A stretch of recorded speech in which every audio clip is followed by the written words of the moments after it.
দেখুন কি সুন্দর একটা ওয়েদার। আমি আপনাকে শুরুতে প্রথমে বলেছিলাম এই হোটেলের লোকেশানটা এতই একটা দারুণ পজিশানে আছে, যেখান থেকে আমরা এখানে যেখানেই ট্যুর করব খুবই কাছে হবে। নেপালে ভাই 101টা হোটেল আছে যেটা খুবই স্বল্প রেটে পাওয়া যায়, কিন্তু আপনাকে সেই হোটেলটা চুজ করতে হবে যে হোটেলটা এখানে যে দর্শনের স্থানগুলো যেমন পশুপতিনাথ এখানে সব থেকে ফেমাস। তো এই জায়গায় যাওয়ার জন্য এবং যে চায়না মার্কেট যে আছে সেই জায়গাটা কিন্তু যে হোটেলের কাছে সব থেকে বেশি কাছে হবে এবং খুব রিলায়েবল হোটেল হবে আপনাকে সেটাই চুজ করতে হবে। আমি আমার এই ভিডিওতে এই জন্য এই ব্লগটা আমি এনেছি, কারণ নেপালের আমি সব থেকে বেস্ট এবং ভালো সার্ভিস আর সব থেকে বড়ো কথা একেবারে সঠিক লোকেশানে হোটেলটাই আমি আপনাদেরকে তুলে ধরেছি, যেটা হচ্ছে পশুপতিনাথের। एक्सक्यूज मी होटल का नाम क्या है मैम? JS hotel. তো আমি হোটেলের রিভিউটা দুদিন পরে দিচ্ছি, কারণ দুটো দিন আগেই আমি এখানে এসেছিলাম। প্রত্যেক হোটেলের নিয়ম হলো যে যখনই আমরা আসি ওয়েলকামটা ভালো করে করা হয়, কিন্তু তারপরে যে বিহেভিয়ার সেটাই কিন্তু দেখাটা খুব জরুরি। এই জন্য আমি দুটো নাইট আগে এখানে কাটিয়েছি এবং আমি প্রত্যেকটা ফ্লোরে আমি এক্সপ্লোর করবো, আমি আপনাকে দেখাবো এখানে রুম কন্ডিশন, এদের বিহেভিয়ার, বাকি টোটাল সমস্ত কিছু। চলুন আমার সাথে চলুন। আমার রুম নাম্বার হচ্ছে 404। তো এখানে লিফটেরও ব্যবস্থা আছে, আমি লিফট করেই আমি আপনাদেরকে দেখাবো।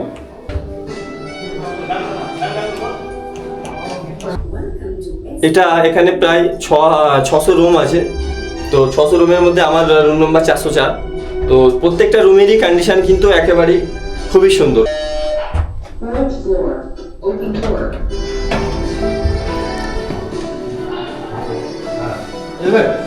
ফার্স্ট ইয়ে কমপ্লিট হয়ে গেল। হাই গাইস, সবই পাশাপাশি রুম আমরা আছি, একসঙ্গে আছি। তো এখন আমি রুমের মধ্যেই যাব। এখানে আরেকটা ভালো সিস্টেম কি আছে, খুব ভালো, এরা সিকিউর আছে। এটা কার্ড, যারা হোটেল ফ্ল্যাগশিপ হোটেলগুলো যারা ট্যুর করে তারা অবশ্যই এটা জানবেন। এটা সব থেকে ভালো সিস্টেম হলো এই দরজা কিন্তু খোলা যাবে না, অর্থাৎ ভিতর থেকেও কেউ যদি থাকে লক হয়ে যায় তাকেও কিন্তু ভিতর থেকেই খুলতে হবে। আর যদি বাইরে থেকে আসে তাদের এই পাসটা থাকে, আর এই পাসটা কিন্তু সবসময় যখন আপনার হোটেলে আসবেন তখন কিন্তু আবার চেক করে নেবেন, কারণ এটা অনেক সময় যখন এখান থেকে আমরা বেরিয়ে যাব ওরা কিন্তু এটা লক করে দেয় বা রিচার্জ শেষ হয়ে যায়, তখন কিন্তু নিচে গেলে ওরা আবার এটা রিচার্জ করে দেয়। এবং জাস্ট আমি এটাকে টাচ করবো, করলে এখানে একটা গ্রিন সিগন্যাল দেবে, তারপর দেন আমি এখানে পুশ করবো, খুলে যাব। ঢুকেই দেখুন খুব দারুণ কোয়ালিটি, কিন্তু বিছানা পত্রগুলো একেবারেই আলাদা। তার কারণ আমার মতো ব্যক্তি এখানে 2 দিন ছিল, মানে পুরোটাই উলট পালট করে দিয়েছি। এখানে লাইট ফাংশনও সবই আছে, আপনি এখানে আলাদা আলাদা লাইট সিস্টেম করা আছে, খুবই সুন্দর। এখানে ওয়াশরুম, বাথরুম এগুলো সব ভালো কোয়ালিটি, যেখানে আপনার ওয়ার্ম ওয়াটারও পাওয়া যাবে এবং আপনার নর্মাল আমি যখন এখানে করবো এখানে ওয়ার্ম ওয়াটারও পাবো, প্লাস এখানে ঠান্ডা জলও পাবো। এবং এখানে হচ্ছে কোলগেট এবং আর হচ্ছে আপনার এই ব্রাশ, সাবন, মানে যা কিছু লাগে আর কি চান করার জন্য প্রয়োজনীয় এবং সকালে উঠে ফ্রেশ হওয়ার জন্য সব কিছু কিন্তু এখানে ফ্রিতে রাখা রয়েছে। এখানে আপনার হচ্ছে টিভিও রয়েছে, টিভির সাথে সাথে এখানে রুমের কলিং সিস্টেমে রয়েছে, আপনার এমার্জেন্সি কোনো প্রবলেমে আপনি কল করতে পারবেন। যেমন আমি কিছুক্ষণ আগে ফোন করেছিলাম, ওদের বলেছিলাম হট ওয়াটার দিতে, কারণ গলা একটু ব্যথা। हेलो मैम, हाँ मेरे को थोड़ा वार्म वाटर चाहिए, मिलेगा क्या? Okay okay okay okay. তো কল লাগানোর সাথে সাথে 0 নাম্বার করে যখনই ডায়াল করি একেবারে 30 সেকেন্ডও সময় দেয় না, 15 সেকেন্ডের মধ্যে কিন্তু ওরা কলটাকে রিসিভ করে নেয় এবং যেটাই আপনি বলবেন সেটাই কিন্তু ওরা সঙ্গে সঙ্গে কাজটা করে দেয়। এখানে সম্পূর্ণ পরিমাণে ওয়াইফাইও কিন্তু ফ্রি, আর ওয়াইফাই সুবিধার জন্য আপনাকে বেশি কিছু করতে হবে না। আপনার প্রত্যেকটা রুমে কিন্তু QR কোড রয়েছে, দেন আমি কিন্তু ওখানে গিয়ে স্ক্যান করে ওয়াইফাই নিতে পারবো। আমি দেখি এখন ওয়াইফাই নেওয়া যাচ্ছে কি না।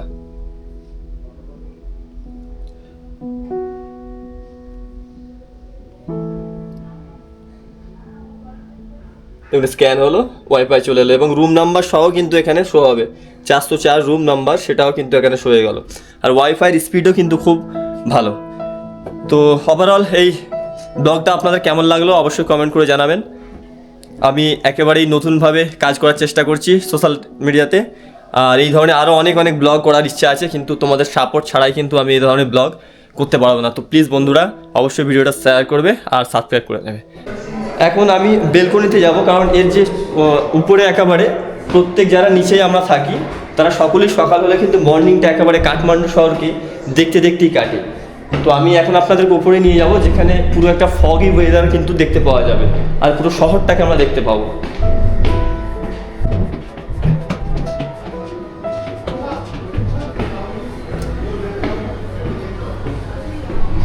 Good morning. এখানে আরো সুন্দর, তার আগে আরেকটা জিনিস দেখিয়ে দিই আপনাদেরকে। এই যে আমাদের বাঙালি খাবার, বাঙালি হোটেল, মানে এটা পুরো আমরা কলকাতা বানিয়ে নিয়েছি। এই যে এখন রান্না হবে, রান্না খাওয়ার পরেই আমরা বেরোবো। তারপর ব্যালকনিতে আসার পরে এই পুরো গোটা কাঠমান্ডুটা একদম সকালে আমরা দেখছি। দেখুন কি সুন্দর একটা ওয়েদার। এখন প্রায় 8টা বাজে, তারপরও আকাশে কুয়াশাটা অনেকটাই রয়েছে। সেই যে পশুপতিনাথের মন্দির, আমি আপনাকে শুরুতে প্রথমেই বলেছিলাম এই হোটেলের লোকেশানটা এতই একটা দারুণ পজিশানে আছে, যেখান থেকে আমরা এখানে যেখানেই ট্যুর করব খুবই কাছে হবে, যেটা আমি আগের দিন আপনারা দেখিয়েছিলাম। আর এই এত সুন্দর একটা পরিবেশ, সিঁড়ি ভেঙে অনেকটা এসেছি, তাই একটু হাঁপাচ্ছি। আর আমাদের সাথে আছে সকল বাঙালি, আমাদের পরিবার। দাদা আগের দিনই আমাদের সঙ্গে ছিলেন। দিদিভাই আকাশে সূর্য দেখছে আর এই শহরটাকে দেখছে, দারুণ একটা দারুণ। তো এই হোটেলে আসার জন্য সব থেকে ইজি হবে আপনাদের কাঠমান্ডু আসা, এসে পশুপতিনাথ মন্দির লোকেশান বলবেন, তাহলে এই হোটেল পেয়ে যাবেন। মানে এই হোটেলে যদি আপনারা কেউ এসে থাকেন, অবশ্যই কমেন্ট করে আপনাদের এক্সপিরিয়েন্স শেয়ার করবেন। এখন যাচ্ছি ওয়ার্ম ওয়াটার নেওয়ার জন্য। একটু আগে আমি যে ফোন করে বললাম, আমি দেখতে চাই যে ওরা কাজটা ঠিকঠাক করছে কিনা বা সার্ভিসটা ঠিক দিচ্ছে কিনা। তো এটা কিচেন রুম, যেটা একেবারেই ইন্টিগ্রেটেড পরে এখানে থাকে, এখান থেকেই সমস্ত সুবিধা দেওয়া হয়। আমরা যেহেতু বাড়ি থেকে নিয়ে এসেছিলাম, মানে ওখান থেকে আমাদের এজেন্সি রান্নিকর নিয়ে এসে রান্না করা হচ্ছে, আদারওয়াইজ এখান থেকে আপনি সমস্ত খাবার পাবে। কিছু ওরা ওয়ার্ম ওয়াটার বলেছে কেমন হোমে। আচ্ছা আচ্ছা, তো ওয়ার্ম ওয়াটার নিয়ে চলে এলেন, থ্যাংক ইউ। এখানে অতিরিক্ত ঠান্ডা, যার কারণে আপনাকে ওয়ার্ম ওয়াটার খেতেই হবে। আর এটা খুবই সুন্দর একটা ট্রিক হবে গলা ব্যথার জন্য আর ঠান্ডা জায়গায় কাটানোর জন্য, কারণ ঔষধ খাওয়ার থেকে সবথেকে ভালো হবে আপনি যদি পর্যাপ্ত পরিমাণে গরম জল খান।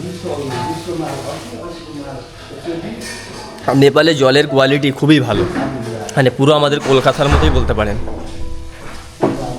যদি খুব বেশি এমার্জেন্সি মনে হয় তো ওদেরকে বলবেন, ওরা এরকম ইলেকট্রিক কেটেলও দিয়ে যাবে। মানে সব কিছুই আপনি এখানে রুমের মধ্যে পেয়ে যাবেন, আর যদি প্রয়োজন হয় আপনি নিচেও যেতে পারেন, সেটা আপনার বিষয়। আর টাইম টু টাইম যদি আপনাদেরকে ফোনও দেন, ওরা রুম সার্ভিসও দিয়ে যায়। দেখুন এখন ওদেরকে শুধু আমি ফোন করে বললাম যে এখানে একটু ক্লিন করতে লাগবে, ওরা সঙ্গে সঙ্গে চলে এলো, আসার পরে এগুলো সব ক্লিন করতে লাগলো। মানে একেবারেই কারেন্ট কাজ। এবং ওখানকার এখানে ম্যানেজারও ভালো, এবং আমাকে এটা দিয়ে গেল ওনাদের ম্যানেজার। মানে এখানে ম্যানেজার থেকে এমপ্লয়ি সকলেই সমানভাবে কাজ করে, এমনটা নয় যে এমপ্লয়িদেরকে কাজ করে না। এটা একটা নেপালের খুব ভালো দেখলাম বিহেভিয়ার, যে ওরা হোটেলের মধ্যে কিন্তু ম্যানেজার নিজেও মানে দ্বিধাবোধ করেন না, যে কোনো কাজ ওনারা নিজেরাই মোটামুটি সার্ভ করে। তো এটা সত্যিই খুবই ভালো। তো সেই হিসাবে আমি হোটেলকে কিন্তু 5-এর মধ্যে 4 রেটিং দিয়ে দিলাম। আপনাদের কত রেটিং অবশ্যই জানাবেন। এত বড় ফ্ল্যাগশিপ সুন্দর আয়োজন হোটেল, আপনি কল্পনা করতে পারবেন না এটা এতটাই সস্তা। আপনারা গেস্ট করুন, এটা যদি কলকাতা বা আদার কোনো স্টেট বা আমাদের ভারতের কোনো যদি হোটেল হয়, আপনারা এটা কত টাকায় এই সুবিধাটা পেতেন, আপনারা অবশ্যই কমেন্ট করে আপনাদের এক্সপিরিয়েন্স শেয়ার করুন। আর আমি কিন্তু কত টাকায় হোটেলগুলো পার নাইট পড়ে এটা আমি বলবো না, যারা যারা কমেন্ট করবেন আমি তাদেরকেই শুধু রিপ্লাই করবো।